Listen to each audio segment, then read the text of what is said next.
Thank you. Okay, so before we start into the discussion topics, we invite each of the panelists to give a little bit background and color on themselves. So about what kind of perspective they're coming from. Perhaps we have studies Cyrus sitting next to me. Hi, I'm Cyrus. I'm the CEO of Plutux. I came from a traditional finance background, starting in banking, and to commodities buy side, then to structured credit, then to somewhat no-holds bar hedge fund, then eventually to founding this with the rest of the great team here. Our perspective is that blockchain is here to stay, and cryptocurrency is here to facilitate the blockchain, and it's currently going through a sanitization phase, as we may all see from a utility token market perspective. While we want to do this one thing at a time and get the utility token exchange business model right, we're also treading into the security token space, as Ken earlier explained. Cool, so I already spoke. Ryan, I studied finance in undergrad. I worked at a venture firm, Blue Run Ventures, for a little while after I graduated, and then I joined Token back in March. Most of what I do there actually focuses around TrueUSD, so relationships with exchanges, OTC desks, market makers. Again, if any of those are in the audience, please grab me. Oh, and I think there was a question actually, sorry. Cryptocurrency markets, is it here to stay? I'm like 100% overexposed on my personal portfolio, which is definitely a mistake now. I think there's a good argument, though, that a lot of the stuff that's there now is actually not here to stay at all. A lot of this stuff kind of does feel like internet funny money, and when the tide goes out, and there's going to be a lot of people standing there with no shorts on, so to speak. And so we'll see, but I think asset-backed tokens and security tokens, things that have actual fundamental value to them, do stand a chance of maybe being the next wave of cryptocurrency markets. Hey, good evening. My name is Roland. I'm one of the managing partners of Cocoon Ventures, a venture capital fund that invests globally. We've been investing over the last 3 years in companies around the world. The common feature across these companies is they each have a platform or marketplace, or just in general a data aggregation type business model. So very naturally, as technology techniques progress, with the upcoming blockchain technologies, for example, it's inevitable that some of our portfolio companies will be looking into this space to continue developing their platforms and their over-the-top business models. So that's how we got folded in into looking at this space. And as we looked further into it, certainly we can see a lot of value, whether it's securitizing it or from a utility perspective. I'm sure we've heard a lot of pros and cons about that, but we're certainly bullish on the pros that can be solved by blockchain technology and tokenization of certain products. In my previous life, I worked at a law firm called Freshfields in Hong Kong, London, and Shanghai, and I was a securities lawyer there. So my background was all in fundraising, both private and public, so that's dealing in securities, whether it's debt or equity. I was also focused on mergers and acquisitions. So oftentimes, it is talking about the buying and selling of securities as opposed to underlying assets. So that hopefully gives some background as to some of the stuff we'll be talking about on this panel today. Thank you.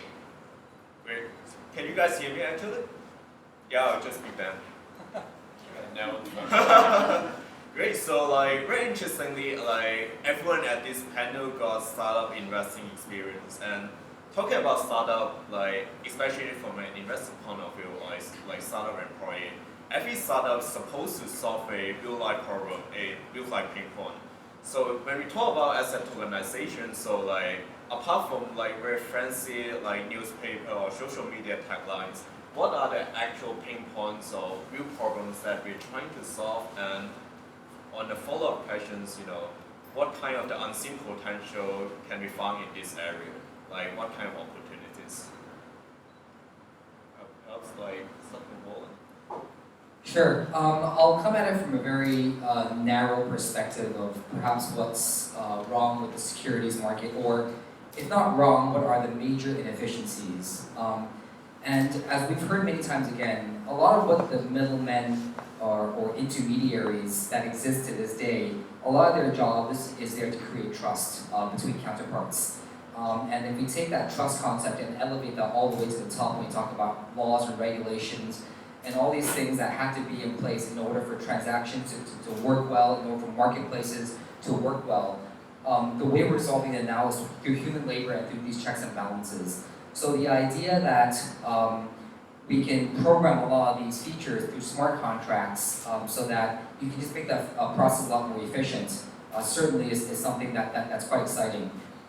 When I answer this question about the excitement of tokenization of assets, and therefore the ability to eventually trade them and extract value from them, I'm also careful to remind ourselves that not everything in the current framework of the way we deal with securities or deal with certain assets is broken. There's certainly a lot of very robust, well-tested precedents as to why certain rules or certain approaches exist to this day.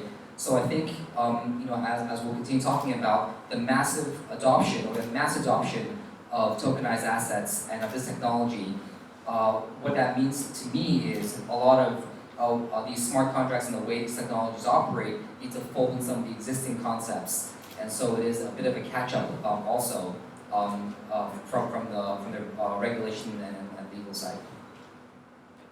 If you take a very zoomed-in approach, I'll take a very general approach. I think what's really interesting about asset tokenization and security tokens is the ability to create markets where markets previously did not exist.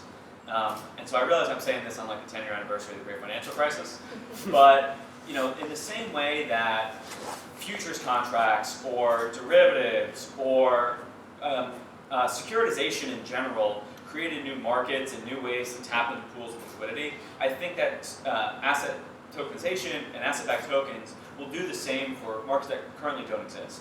I think one really interesting example is we actually spoke with a team or someone from the company Patreon. What they do is they help creators earn a revenue stream basically. And they had like a crazy brainstorming session once about what would it look like if a creator could create a token for themselves that would effectively like pay out to their token holders some sort of percentage of their revenue.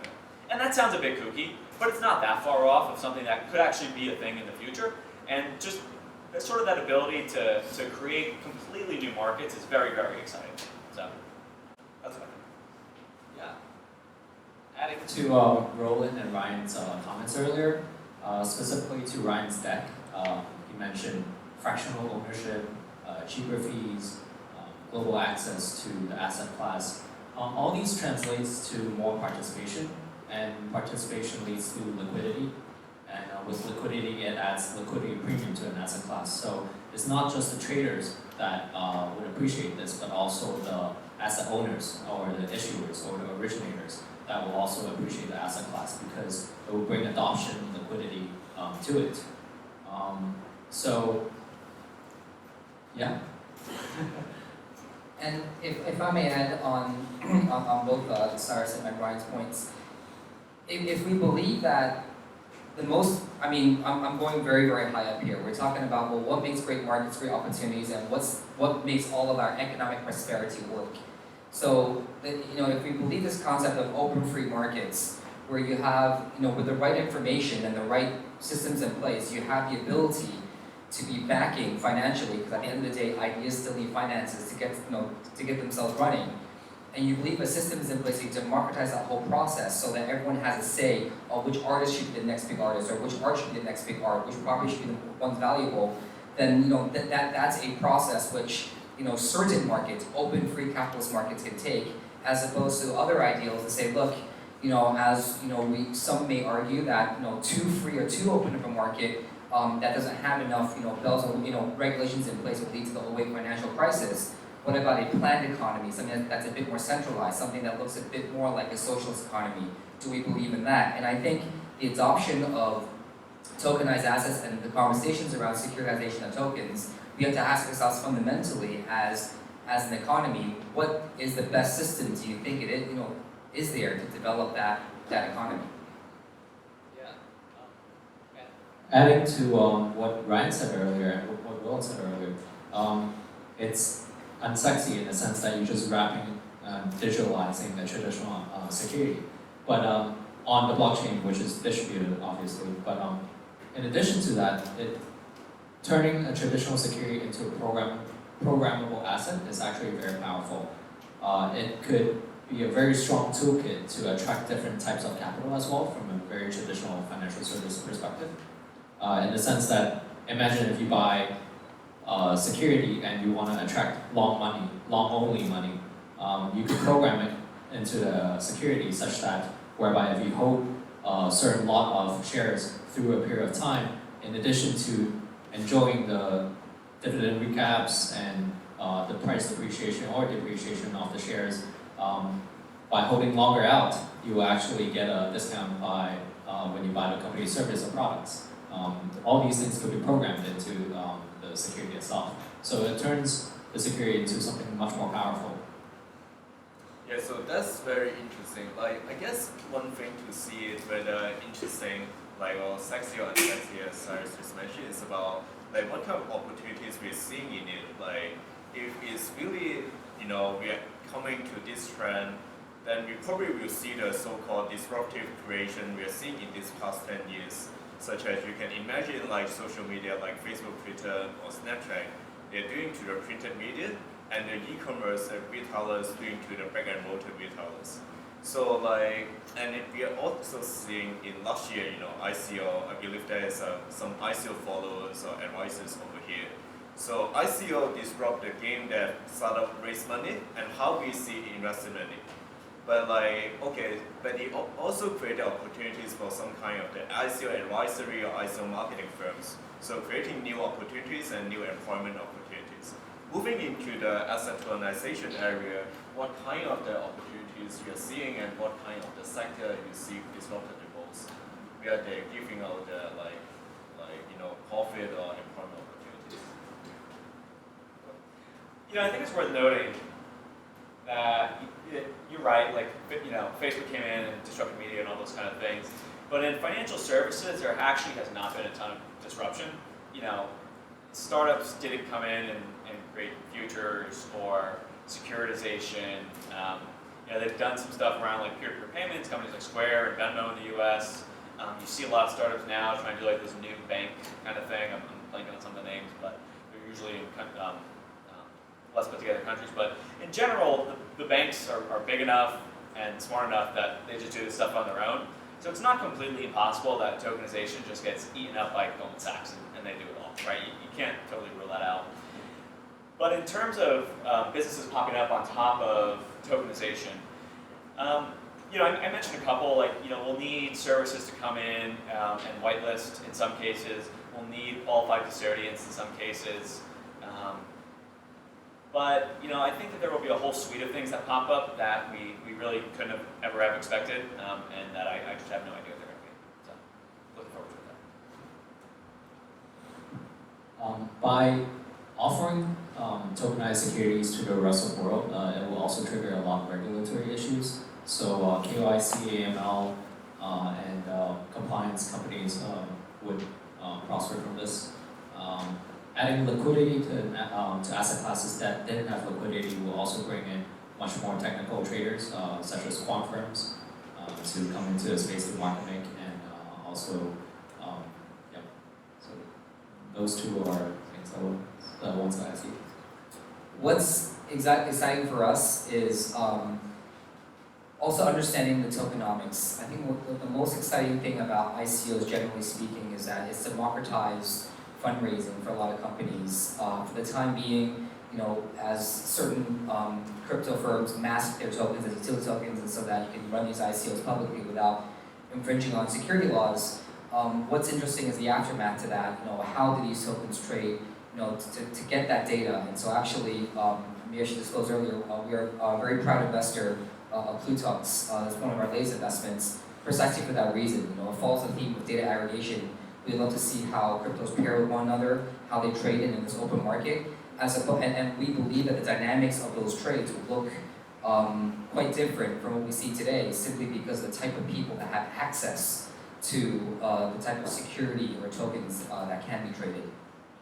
The other thing that comes to mind is that in terms of businesses popping up on top of this, it's a great time to be a good securities lawyer because it's incredible. Are the lawyers here? Yeah, any lawyers here? It's great business to be in. Oh, we go out. And regarding law, we're talking about asset tokenization today. There's vanilla security tokenization, but there's also ABS tokenization because it's gonna be pretty interesting. Great. So perhaps like on the we talk about the opportunity side, but like on the downside, what guys or what like companies do you see like will be most impacted by this trend going forward? Let's say 2-3 years down the road. Just feel free to share. Balance sheet heavy companies such as debt originators. There's a lot of credit fintech these days, be it Lab, Plutux in China, or Prosper Lending Club in the States. These are all very heavy asset balance sheet heavy players. And as we just talked about ABS tokenization, it allows them to offload it from their balance sheet, but at the same time, why would they do it better with tokenization versus the traditional securities offering? Is that, again, you can let the off-taker or the counterparty know that there's going to be much more liquidity in this format. And it may sound, you can let the off-taker know that there's liquidity. And back in the days when we used to do structured credit and buy structured credit, knowing that there's liquidity in the asset class would increase the willingness for us to pull that trigger and take that position. I was going to say the same thing actually. Debt-heavy companies is probably one that stands out. The other one would be, so for example, I think that in places where there are companies that have a very fee-heavy marketplace, so for example, there's like maybe one or two that I can think of, non-blockchain art marketplaces, and they're very, very fee-heavy. But if you can spin up a lightweight market on, again, art, like we talked about, I think that those marketplaces are probably at risk. And going back to what I mentioned earlier, any business that has intermediary features whereby your only job really is to check that the left coincides with the right, and you just make sure whatever transaction occurs between these two parties, it will be disrupted. I mean, let's start with two simple examples. For conveyancing, anything that has condition precedents, you comply with these 5 things, and these 5 things are completely quantifiable, they're not qualitative. There's a way for any human being to say, all right, check, I can see something I can check. If a human can do that, you can program that. So that whole piece of certain conveyancing work will go away. Second example is banking, escrow arrangements. There are a lot of fees that can be generated from that process and transactions or otherwise. So again, your job is to check that certain things that you can comply with, your condition precedents are met, and they're quantifiable, again, can be programmed. So many of these, if not full-on products and businesses, but departments, will be unnecessary in the very near future. Even as simple as company equities, currently when you buy a company, you have to sign an SPA, and then a bought and sold note, instrument of transfer, and then you register and stamp that with your company secretary's service. Then they go back to either BVI or Cayman to register it, and you don't trust that, and then you ask them to issue a certificate of incumbency, and that will come a week later. This entire process could be digitalized, and the blockchain as a distributed ledger technology will just act as a digital register for a transaction like that. Very great. So let's say the world moves onward and the trend really comes. And at the early phase, we got a few early adopters or true believers that blockchain technology can change the financial services. But when we go a little bit further, it started we call crossing charms, getting to mainstream adoption, like Ryan just mentioned. So I got two questions. One, how do we incentivize? What's the main incentive for people to adopt this asset tokenization framework and idea? And the second question is apart from self-regulating, how the fintech professionals or investment professionals can do to make the regulator more comfortable, in front of these asset tokenization ideas. Sure. So if earlier we said that the excitement about ICOs versus other forms of financing, financing activities by projects or companies, if the excitement there is that the access to this opportunity now is more democratized, more people have it, that's exactly the kind of stuff that gets regulators and legal professions nervous. The impact we're talking about when we talk about all these offerings that we can make is we're making this to what the insurance companies will call population grade. So whereas before, in typical securities framework, when we think about your ability to make money off someone else's hard work, that's one of the Howey tests. So when you buy and sell securities, the way that the world thinks about mitigating the risks of affecting the entire population is by limiting the ability for most people to access these very assets. That's why you've got licensing, you've got professionals that are meant to know more about a space and therefore manage your money on your behalf, because as regular or non-professionals not in the financing space, you may not fully appreciate the risks associated with investing in securities. So the existing way of thinking about it is while we limit access and we control access to this space, with all sorts of ways of disclosures or just licensing requirements, so that not entire populations, not entire cities of citizens lose their money on something they don't understand. So when we're talking about now, okay, and by the way, how that works in this, if I use a US framework, from something very, very simple like startups, the Jobs Act, the way the US thought about the Jobs Act, one of the things they've done is say, look, we won't just leave the professionals to be able to invest into startups, we can allow anyone to do it, almost like a crowdsourcing thing. But we also don't want to put your entire life savings into something that's so risky. So the idea they had is, well, why don't we say, look, you can only expose, say, 10% of your total income per year in investing in startups. And obviously you have to prove all that to make sure that you only limit to yourself. But at the very worst, if you mess up on an investment, you only lose 10%. All the way to when things go to IPO.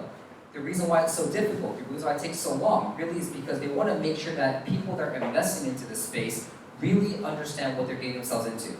And if they don't understand what they're getting themselves into, then you're not allowed to invest. And that's why this whole professional investor framework, that whole definition comes out, because what regulators and governments don't want is for most people, the population grade, to lose money. So we take that same kind of framework and now let's flip it over to blockchain and all tokenized assets. So it's great that we all have access, we all have visibility to this, but the questions we're asking ourselves now is, well, do we approach this space the same way I did before, which is limiting people to get in for the sake of protecting your financial background so that you don't lose all your money? Or is it education? So we're saying that, look, under this new open system, we can have similar ideas like the Jobs Act to say everyone can get into this space, but there's a limit. And the limit needs to be imposed by law or regulation, because we don't have self-control, maybe we think humans are natural gamblers, so that these limits are to make sure that even if you lose in this game, because no one can control what the free market does, there's a cap to how much you're going to lose. So that sets up kind of a thought process of where things are today. Why are these regulations so tough? Why are they so constrictive? The idea being that they really are there to protect most people. And how do we take that same or similar thinking and flip it for something that's meant to be fully democratized?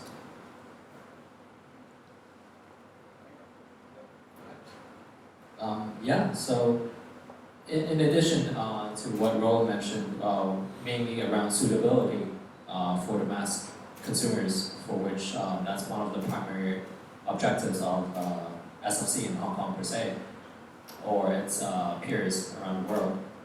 In addition to that would also be money laundering, because there's an obligation for the regulators to protect the citizens from a financial standpoint. And that can be catered to by, again, holding a digital register from an exchange perspective, knowing who the ultimate beneficiary owners are, got 5 minutes, of those tokenized assets. So unfortunately, anonymity, which a lot of the enthusiasts respect in the space, might be at risk when it comes to catering to money laundering issues. But from our perspective as an exchange, we believe that full anonymity may not be something that could be doable under a regulated business, which is necessary in our space because it's here to protect the mass consumers and also money laundering issues. Definitely got to get regulators involved. In the U.S., a bunch of the big crypto companies, Coinbase and some others, just started up a lobbying group. In fact, so they've got a consortium now. They go to D.C., try to get in front of Congress, try to get. I actually don't know what they're doing. Maybe trying to change some laws, trying to help people feel comfortable about this stuff. Well, you always got the lobbyists in the States, right? Yeah. This is the first major crypto effort, though. But yeah, and the U.S. is basically synonymous with lobbyists. And the first question was, mainstream adoption.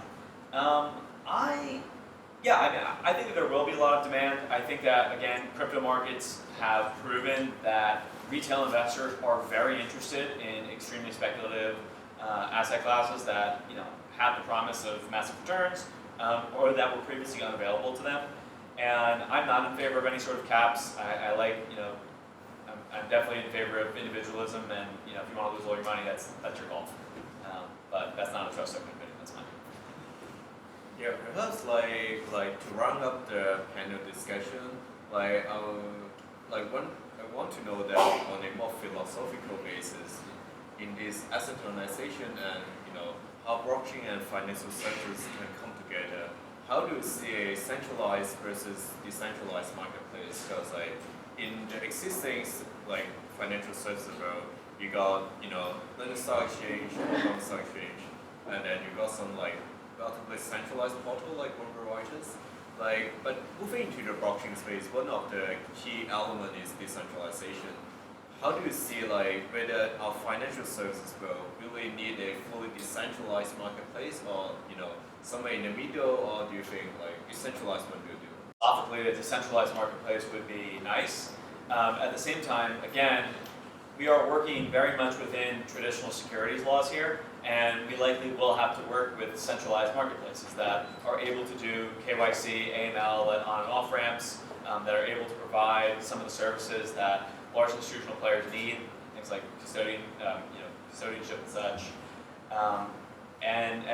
To the extent that we can have an exchange that can operate legally and doesn't have to do sort of regulatory arbitrage, going to this country, going to that country, and that can also accept customers from all over the world, I think that will probably wind up in a centralized manner there.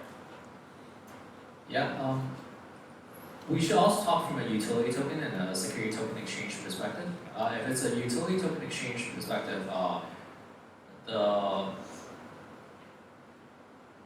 appetite to accept retail investors from a regulatory perspective is much higher versus complex securities, because just now we touched on securities. That includes equities, debentures, interest on collective investment schemes, ownership fund interest. These are all quite vanilla versus more complex securities like asset-backed securities on contractual cash flows, etc. Those would be considered much more complex and not as suitable for the mass. So when it comes to a security token exchange perspective, the trend that I see is that it's going to be first open to accredited investors to make regulators feel comfortable and also make participants comfortable to protect them. And gradually it will be then adopted by the retail market. And from a decentralized and centralized exchange perspective, decentralized exchange from a philosophical perspective is ideal, because it's basically when you transact with someone else, you transact with the capital or digital asset you have in your wallet directly with that person. Kind of like why there's some standing peer-to-peer companies in China that aren't fraudulent because they don't pull assets from the customers directly, versus a centralized exchange whereby the exchange itself holds custody of the client's assets, similar to Hong Kong securities brokerage as of today. Creating an account for you, then you deposit money to the securities brokerage, and we will hold on your behalf from a custodial standpoint and open an omnibus account for you. So decentralized exchange has its perks from that perspective. Nonetheless, in an ideal world to pool liquidity, like what Ryan suggested earlier, being able to trade off one brokerage with Hong Kong's main board, Gen board, London's AIM board, New York NYSE, NASDAQ, etc., is not an easy thing to do. In the world of this cryptocurrency exchange, an exchange plays both the role of a brokerage and an exchange. What I personally see may perhaps be a scenario that plays out is that it'll be flush with participants from an exchange perspective, and they will each have their own order book that runs efficiently in the marketplace, and then there will be consolidation by the larger players, and eventually those players would work hand in hand if they can, and those that can will come up with an association that could pool liquidity together, thus giving you something of a hybrid centralized and decentralized exchange. That may be a scenario that could play out. A lot of great points. For me, the idea of decentralized financing, the ability just for more people to get involved in projects is exciting because it just allows, in my view, for better ideas that we need in this world. If we believe that the best ideas in addition to the execution, it just requires financing to get off the ground. Today, the reason why we're not shifting as fast as we are is because when you get to later stages in that financing round, it's very controlled and concentrated by very, very few people. So, I mean, I guess what's very top of us as of today is all the kind of crazy storms we see in climate change and why aren't we changing businesses and ideas? Why aren't solutions coming out faster? Well, I think, it really depends on, who will be backing up these ideas, who will be financing these things, and are they under the same mindset and philosophy? What if the majority of people want to have solutions, but simply can't find the capital to put those solutions forward? That's going to be, with decentralized financing, that may be a smaller problem going forward, and that's going to be very exciting because, like we said, there's going to be more ability with easier financing for these better ideas or more relevant ideas to be coming out and being successful. To give everyone some background, perhaps something we didn't touch on earlier, as a centralized exchange, as a participant in a centralized exchange, you will see the entire order book and the market depth of all the instruments that are being traded, versus, say, a decentralized exchange, which you can technically also see an order book of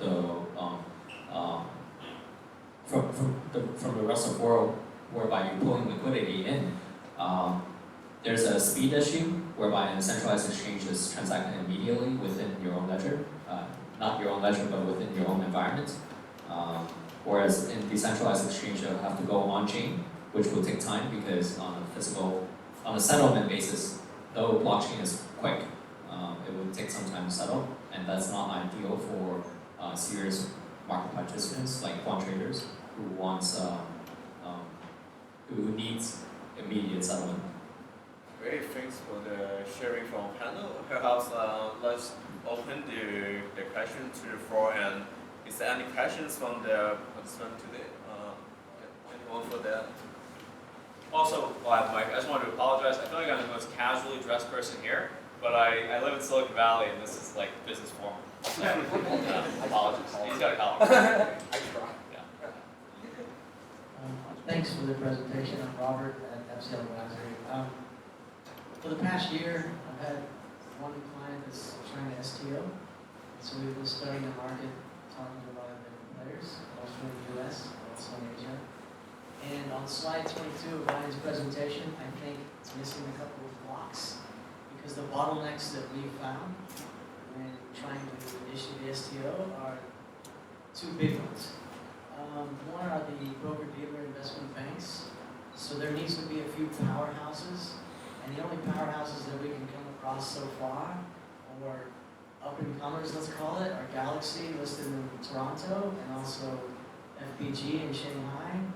But there needs to be some more, there needs to be bigger ones, because those guys are pretty regional, and we need some global powerhouses to help because spending money on lawyers like my neighbor here, or exchanges like you guys, or advisors, that's the easy part. Custodians, regulation, getting through regulation, that's the easy part.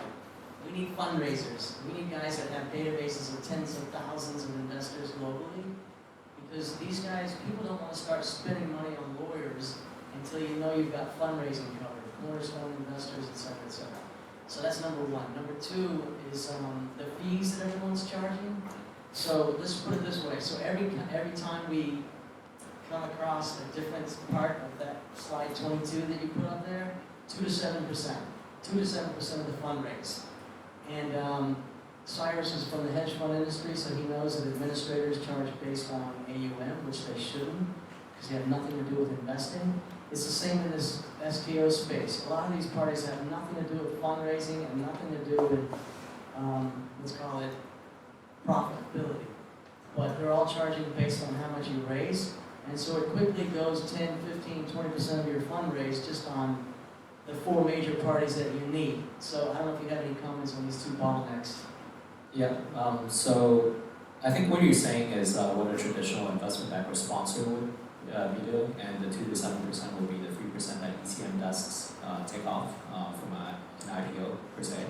I think the real issue is because there aren't that many, they are advisors at the end of the day from a role and responsibility standpoint, be it sponsors or whatever they call themselves.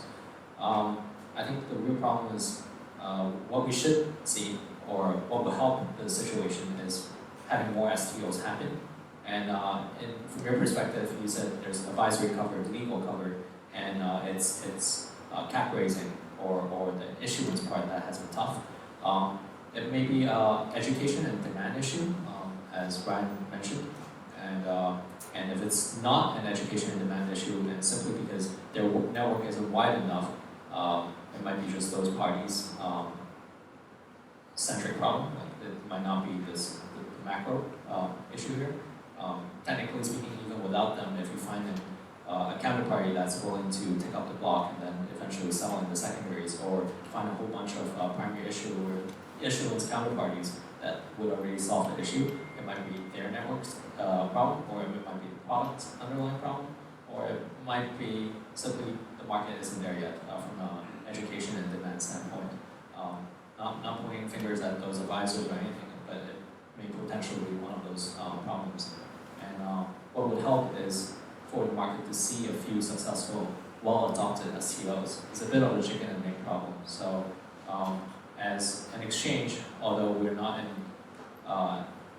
active advisor, we will also advise our potential issuers and asset originators to adopt the space, because we don't want to cross our hands, build an exchange, and wait for adoption, like what the protocols are doing with DApps, decentralized applications. So as part of our job to build out a security exchange, what we would love to do is to handhold a couple cases in various verticals, and ideally work with them and the various lawyers to get these done, and even on the issuance and marketing of it. Great points. You're right. I'll add this for the next iteration of these slides. For what it's worth, we are working on a broker-dealer license in the U.S. It's just fairly time-consuming, not a quick process by design.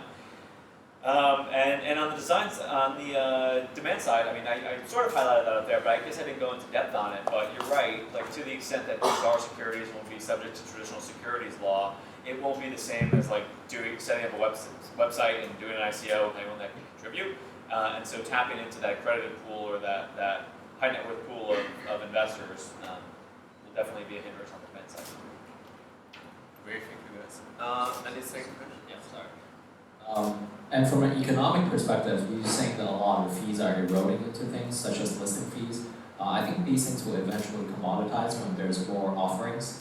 So when there was only one exchange, you might have to pay a whole lot of exchange listing fees. But when things get out of hand and irrational, eventually these things commoditize and will come down into a reasonable amount that projects can accept.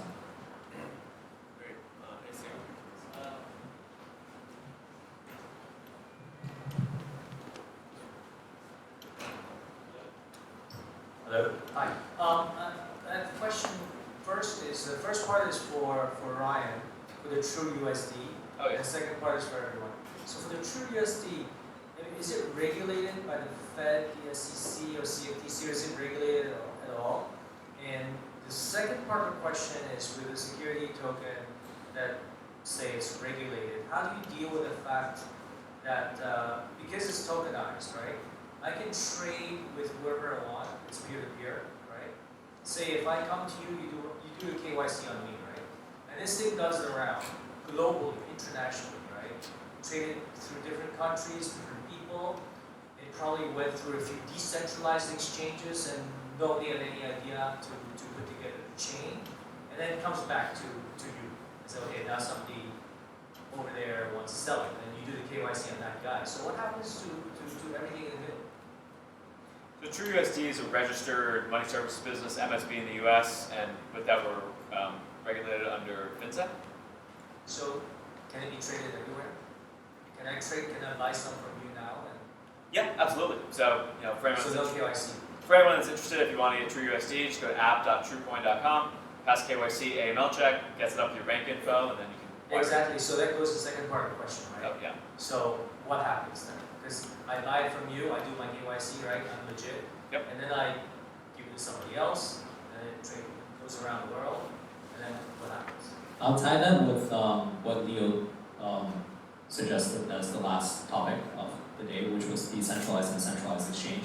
Because technically under a centralized environment, being a single exchange, we have to do KYC on all of our participants. And when these tokens exchange hands within the exchange, we would know who those ultimate beneficiary owners are. And we should update the register of the security issuer being Trust Token being Trust Token's project, or if it's an ABS security, we should update it. But once it leaves our exchange and goes on-chain, technically, then it could exchange hands with, it could get out of control from an AML perspective and in the hands of projects, personnel whereby the chain itself hasn't done KYC on. But technically, the security issuer, being the asset originator, should keep an ultimate register, and they don't have to recognize these parties, and they could force these parties to eventually do a KYC, and otherwise they wouldn't recognize it.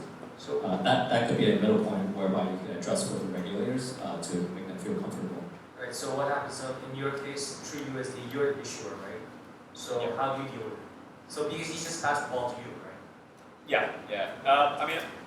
Again, I'm not a lawyer. I'm not completely privy to all the conversations here, but our general stance has been that we need to watch what happens at the fiat on and off ramp points. And so we are the only person that controls the on and off ramp to fiat from TrueUSD.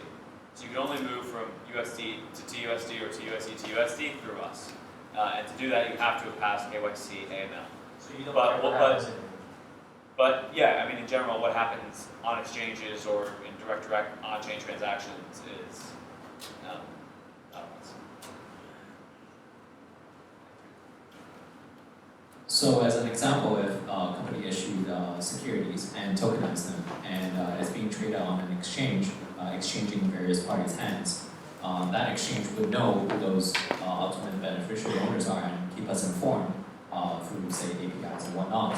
But if it leaves and goes on chain and exchanges to hands of parties that we don't recognize as the issuer, being the and those tokenized securities are effectively company shares, but programmable shares. We don't have to recognize those parties that whereby they own those shares. Yes, it's in their wallet, but if they wanted to be recognized, they would, as an issuer, we could force them to go through a KYC process with us directly. As some sort of compromise to the money laundering problem there.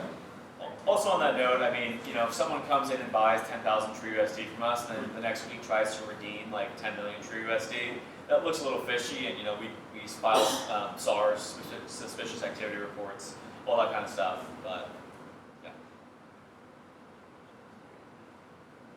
Great. Any further questions? Yeah, just waiting in the middle. Take one, that's easier. Kind of a more philosophical question, if you will. So with the nature of blockchain, whether it's a centralized chain or just the blockchain being decentralized in general, you take Bitcoin 9 years ago, it's a very simple kind of thing. You hold something on a blockchain and supposedly it has value. But nowadays, as we're trying to build, asset tokenization, you run into things like corporate actions, you have securities laws, things you're trying to program in. It becomes very much a technology problem now. having technology, you don't want decentralization.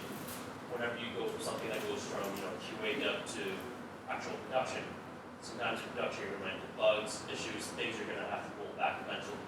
How do you take something decentralized and apply this technological concept to help save something in case things go wrong?